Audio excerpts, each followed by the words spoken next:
A María Eva Couchovitis, ella es coordinadora de la Cátedra de Ingeniería Comunitaria e integrante del movimiento La Ciudad Somos Quienes la Habitamos. ¿Qué tal? Lucas Molinari y Leila Vitar, te saludamos. ¿Qué tal? Buenos días, Lucas. Buenos días, Leila. Buenos días a todas, a todos. Contanos, porque este jueves tenemos entendido que la legislatura porteña va a estar votando en una primera lectura, porque después tienen que haber audiencias públicas, el nuevo Código de Planeamiento Urbano. Sí, exactamente. Es probable y lo más seguro es que este jueves se apruebe en primera lectura la modificación al Código Urbanístico. Para poner un poco en contexto, en el año 2018 se aprueba el Código Urbanístico. Ese código habilita en toda la ciudad de Buenos Aires la sobreconstrucción descontrolada y es el responsable del colapso fundamentalmente de los barrios de casas bajas. Para darles un dato en relación a lo que implicó esa sobreconstrucción descontrolada, entre el 2019 y el 2022, pandemia de por medio, se otorgaron solamente en los barrios de Palermo, Colegiales, Belgrano, Núñez y Saavedra permisos para construir metros cuadrados equivalentes a 2 veces Puerto Madero.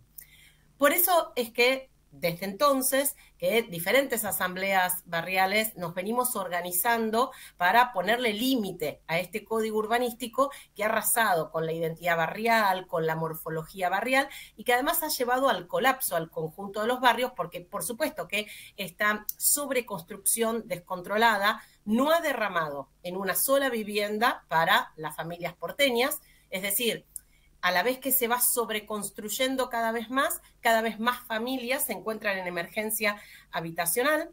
Los barrios han colapsado en términos de condiciones de habitabilidad, de iluminación y también en condiciones respecto a los servicios más básicos, porque la infraestructura de servicios, la infraestructura de agua, de cloaca, de equipamiento urbano, no ha ido acompañando esta sobredensificación.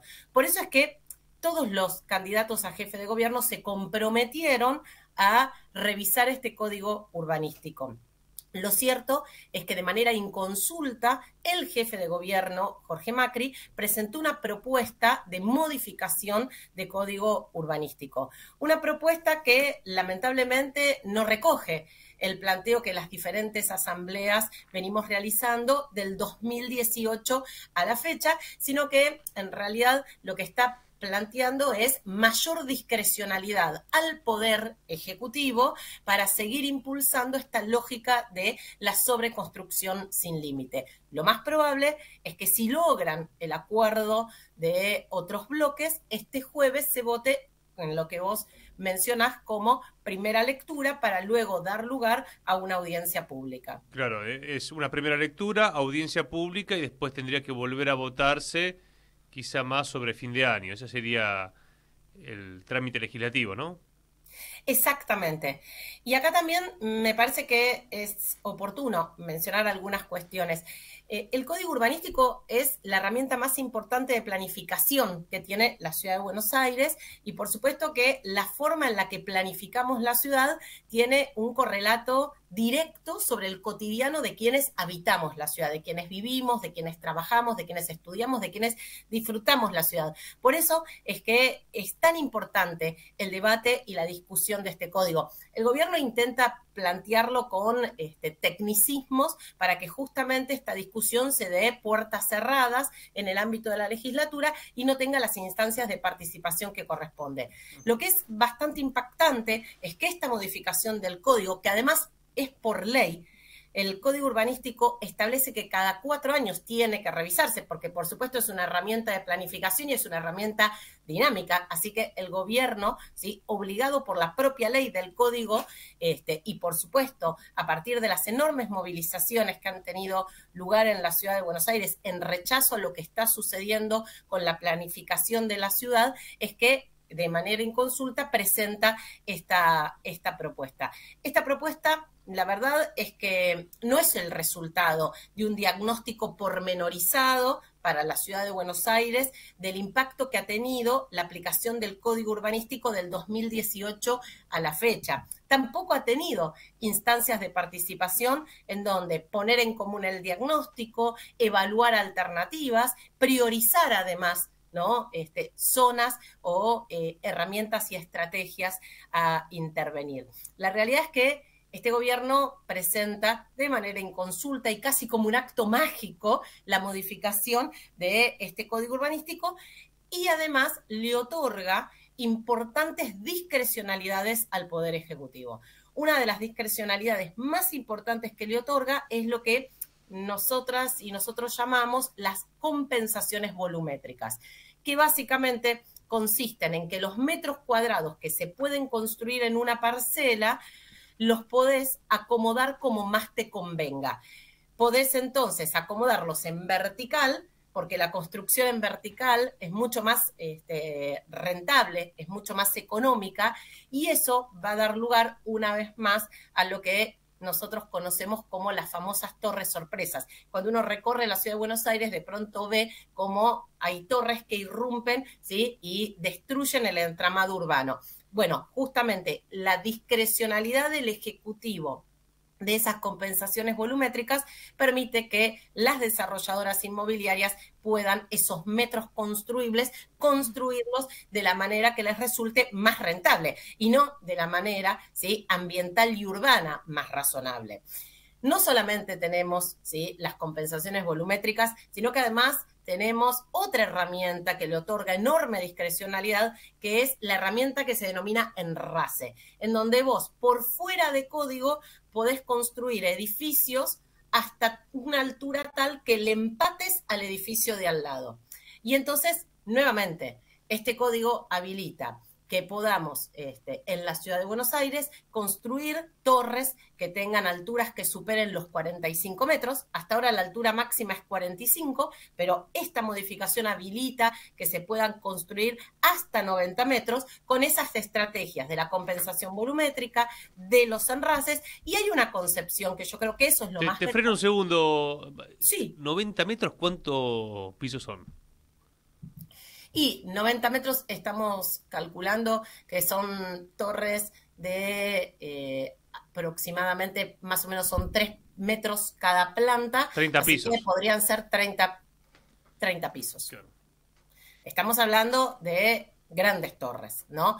E insisto, el código anterior había topeado la altura a 45 metros. Bueno, eso se pierde y ahora vuelven las torres sorpresas con esta idea de las compensaciones volumétricas y de los enrases, y además aparecen nuevamente en la ciudad las torres en altura. Pero hay una concepción que es lo que a mí me parece más grave, ¿no? Porque este gobierno un poco trata de promocionar esta modificación del código urbanístico planteando que lo que quiere es llevar desarrollo al sur. Y entonces plantea una lógica de compensación para las grandes desarrolladoras inmobiliarias.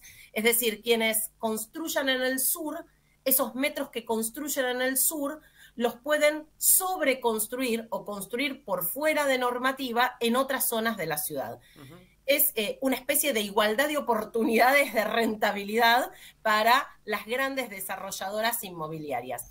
Y la realidad es que el desarrollo en el sur tiene que ver con llegar con infraestructura de servicios. En el sur de la ciudad de Buenos Aires, en la comuna 4 y 8, 1 de cada 3 habitantes habita en una villa sin agua, sin cloaca, sin acceso a la energía segura. El desarrollo para el sur implica en mejorar el espacio público en el sur, implica además en garantizar equipamiento, es decir, equipamiento de salud, equipamiento educativo. Recordemos que en la comuna 8, el Hospital Grierson, que debería ser un hospital de alta complejidad, el único para la comuna, todavía no está terminado. Entonces, esta idea de que el desarrollo del sur es darle privilegios e incentivos a las grandes desarrolladoras para que construyan en el sur y esos metros se los lleven a otras zonas de la ciudad en donde el suelo es más rentable para hacer enormes y exorbitantes negocios, no tiene nada que ver con la planificación de la ciudad. La ciudad tiene que resolver problemas estructurales y justamente el código urbanístico, que es la herramienta de planificación, es clave para eso. La ciudad está en emergencia habitacional, está en emergencia ambiental, está en emergencia urbanística. Por lo tanto, discrecionalidad del Poder Ejecutivo para construir torres y megatorres y además privilegios para las grandes desarrolladoras inmobiliarias, la verdad es que no tienen ningún sentido en una ciudad que está completamente colapsada. María Eva, buen día, acá te saluda Leila. Hola, Leila.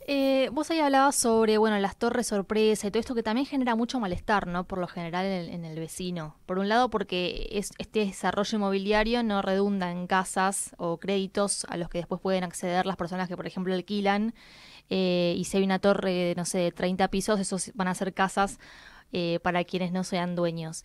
Eso no sabemos que no es así. Y por otra parte también genera problemas con los servicios. Muchas veces hay manzanas que se quedan, por ejemplo, sin agua porque se levantó una torre y no hay más presión de agua.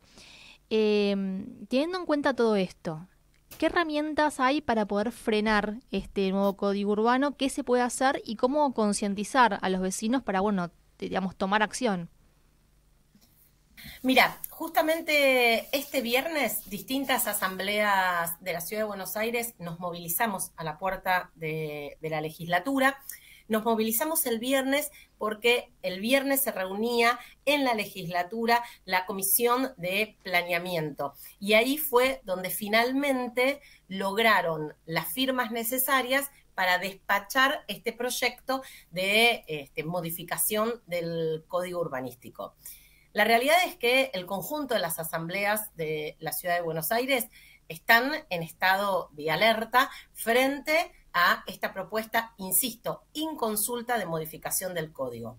Esta propuesta inconsulta ni siquiera fue a discutirse a las distintas comunas de la Ciudad de Buenos Aires. Es decir, directamente fue un proyecto que ingresó a la legislatura sin instancias de participación y eso desde ya que lo que hace es vulnerar derechos adquiridos por parte del conjunto de la ciudadanía porteña. En el 2018, cuando el PRO quiso también a puertas cerradas aprobar el código urbanístico, la justicia le ordenó que había que discutirlo en las comunas de la Ciudad de Buenos Aires.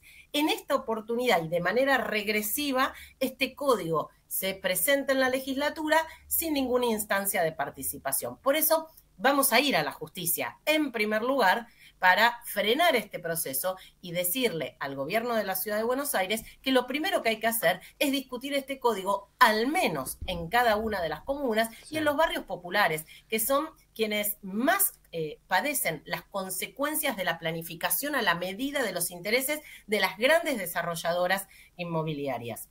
En segundo lugar, las distintas asambleas de la Ciudad de Buenos Aires han elaborado sus propios proyectos de ley que están presentados en la legislatura porteña y que lo que queremos es que se debatan, que se discutan, porque han sido proyectos construidos colectivamente por cada una de esas comunidades.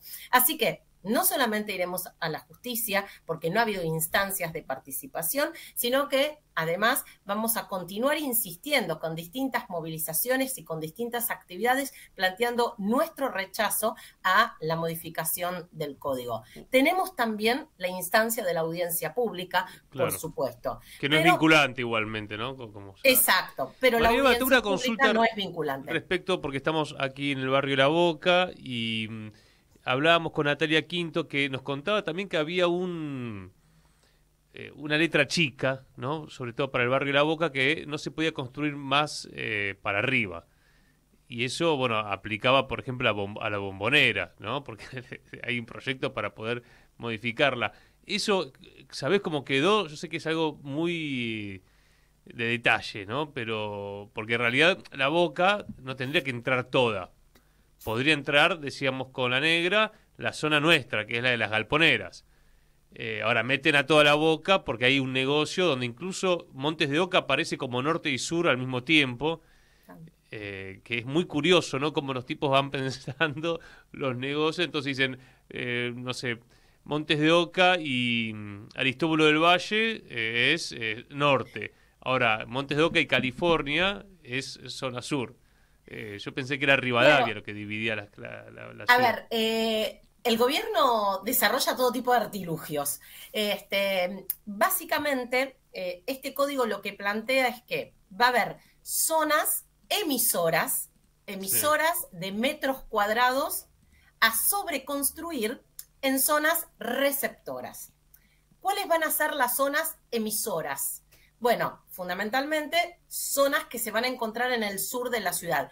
Inicialmente, y ahí sí la organización de las asambleas, los movimientos urbanos de la ciudad y las movilizaciones que se plantearon lograron ponerle un límite a eso, porque inicialmente iban a ser esas zonas emisoras, las zonas vinculadas a La Boca, zonas vinculadas a Soldati, zonas vinculadas a Barracas. Es decir, había polígonos emisores que eran donde las grandes desarrolladoras iban a construir para llevarse esos metros a esas zonas receptoras ubicadas en otras zonas de la ciudad. Claro. Pero había casos, la verdad, muy particulares, en donde había zonas que eran emisoras y receptoras a la vez, como por ejemplo algunas zonas de Barracas. La realidad es que si bien ahora esas áreas emisoras no están delimitadas, van a discutirse en la legislatura porteña, esa concepción de que hay zonas que me habilitan para llevarme metros a otras, implica que va a haber zonas de sacrificio. Y lo más probable es que una de esas zonas de sacrificio sea el barrio de La Boca, en donde las grandes desarrolladoras inmobiliarias vayan a construir a La Boca. La Boca es parte de un circuito turístico que se consolida en la ciudad de Buenos Aires. La ciudad de Buenos Aires está atravesando un fenómeno de turistificación que arranca en la zona norte, recorre Puerto Madero, luego entra en la zona de lo que denominamos el casco histórico, microcentro de por medio, para terminar en La Boca. Y lo cierto es que la ciudad empieza a experimentar ese fenómeno de la turistificación, en donde ya lo que observamos es que las familias no se mudan de barrio, sino que las familias directamente se van de la ciudad y Buenos Aires empieza a ser una especie de ciudad vidriera o una ciudad no habitada. Por eso es que la Boca, como zona emisora, es interesante para estas grandes desarrolladoras inmobiliarias. No solamente porque van a hacer negocio a una zona, que es una zona que forma parte de ese circuito turístico, sino porque además esos metros se los llevan a otro lugar para poder generar en esos otros lugares en donde el valor del suelo es muchísimo más alto, importantísima rentabilidad con estas grandes torres. Porque claro, esos metros que van a sobreconstruir en otras zonas de la ciudad es el que va a dar lugar a esas torres que pueden tener hasta 90 metros. Hacen torres en Belgrano y traen acá esos hoteles para turistas en La Boca, tal cual. Por ejemplo. Entonces, toda esta lógica, ¿no?, de planificación a la medida de los intereses de las grandes desarrolladoras inmobiliarias. ¿Y por qué hago hincapié en las grandes? Porque, claro, van a ser las grandes desarrolladoras las que van a tener la capacidad financiera y constructiva para construir torres de 90 metros. Así que quienes vayan a construir a lo que serían las zonas emisoras, al sur de la ciudad, seguramente, van a ser grandes desarrolladoras que luego van a ser las que puedan sobreconstruir esas grandes torres en otras zonas. Por eso es que la verdad es que hay una enorme preocupación, sin duda que la comunidad de La Boca, que además está organizada hace muchísimo tiempo, viene trabajando y también viene resistiendo esta lógica, ¿no?, de arrasar con el barrio de La Boca. La verdad es que quienes vivimos en el barrio histórico, yo vivo en San Telmo, vivimos, ¿no?, esa lógica de barrio arrasado hace varias décadas y también, digo, al igual que La Boca, compartimos ser parte de lo que es ese circuito de la turistificación y cómo eso va encareciendo la calidad de vida de quienes habitamos esos barrios. El desarrollo al sur, el desarrollo para La Boca, no tiene nada que ver con otorgarle beneficios y compensaciones a las grandes desarrolladoras inmobiliarias. Lo que tiene que ver es justamente en mejorar la calidad de vida de quienes habitan en esos barrios. Y eso, como planteaba Leila recién, por supuesto que está vinculado a tener infraestructura de servicios básicos, mejores conectividades, equipamiento urbano. Y por supuesto que cuando uno piensa en la modificación del código urbanístico o piensa en una herramienta de planificación y en esa herramienta de planificación impulsa el desarrollo de una zona de la ciudad, eso lo tiene que llevar adelante con mecanismos que protejan a sus habitantes de lo que uno denomina el proceso de expulsión o de gentrificación. Por supuesto que nada de esto sucede. Y no nos olvidemos que mientras el gobierno propone esta modificación del código urbanístico, en paralelo, el gobierno avanza junto con el grupo inmobiliario IRSA para construir una especie de Dubái Argentina en lo que iba a ser la ciudad deportiva de La Boca. El gobierno avanza rápidamente, ya tuvo lugar la audiencia pública y es muy probable que las obras comiencen a construirse en los próximos meses. Estamos hablando de uno de los predios más importantes que la ciudad tiene, uno de los pulmones verdes más importantes de la ciudad, uno de los pocos humedales que la ciudad conserva en la Comuna 4, al lado del barrio popular Rodrigo Bueno y de la Reserva Ecológica, en donde este grupo económico inmobiliario IRSA junto con el gobierno de la ciudad lo que quieren es construir un nuevo Puerto Madero con torres de 145 metros de altura. Por eso es que esta modificación del código está un poco a la medida, ¿no? Está a la medida del blanqueo, está a la medida del RIGI y, por supuesto, está a la medida de planificar una ciudad que va a terminar siendo una ciudad no habitada solamente en función de los intereses que tienen los grandes grupos económicos e inmobiliarios. Gente sin casas, casas sin gente. Gracias, María Eva. Un fuerte abrazo. Un abrazo enorme para ustedes. Veremos qué pasa este jueves, pero algo muy importante. El PRO no tiene los votos para aprobar. Pero siempre radicales con ganas de... siempre radicales. Va a tener que buscar bloques aliados para eso. Es importante que los diferentes bloques que componen la legislatura puedan ponerle un límite al tratamiento de la modificación de este código. Te mandamos un fuerte abrazo. Gracias.